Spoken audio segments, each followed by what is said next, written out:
pourquoi un marché de Noël sur le thème du Québec? Parce que cette année, c'est le 400e anniversaire de la découverte du Québec.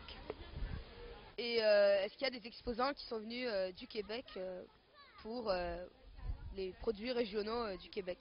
Oui, tout à fait. On a là, dans le magasin général, qui est l'épicerie au Québec, c'est le terme pour appeler l'épicerie au Québec, on a une québécoise, et puis il va y en avoir d'autres durant le week-end, qui sont venus tout exprès pour nous parler de la belle province, comme on appelle le Québec, pour vous raconter des petites anecdotes, et puis pour vendre les produits québécois. Alors, combien il y a d'exposants? Il y a 12 exposants en tout sur le marché de Noël.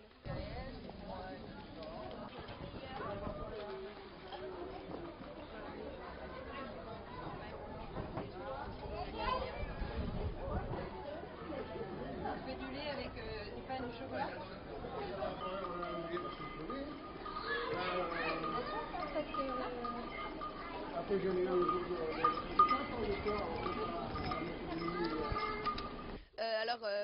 Vous venez du Québec? Oui, ça s'entend. Ouais. Ça se voit pas, par exemple. Quand je parle pas, on le voit pas. Et alors, de quelle région du Québec? Montréal. C'est une des plus grandes villes de l'Amérique du Nord. D'accord. Et alors, est-ce que vous pouvez nous présenter un peu les spécialités du Québec? Je peux te les présenter tout à fait. Je vais parler de la canneberge. Hein?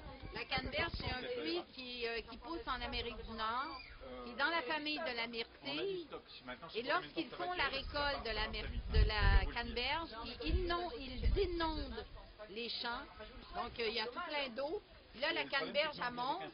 Puis avec des peignes, ils ramassent la canneberge. Comme ça évite de se pencher. Ils ont pas mal aux reins, ils ont pas mal au dos, donc ils ont dit que c'était bon pour les reins.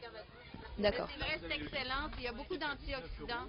Et au Québec, lorsqu'on a des infections urinaires, ils nous disent de manger de la canneberge. D'accord. Alors, c'est excellent pour ça. Et j'ai aussi du sirop d'érable. Oui.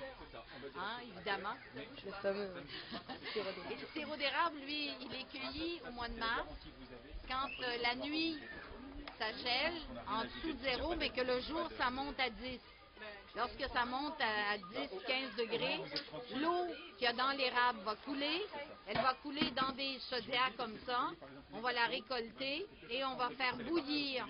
Et c'est avec l'évaporation de l'eau qu'ils vont faire du sirop d'érable.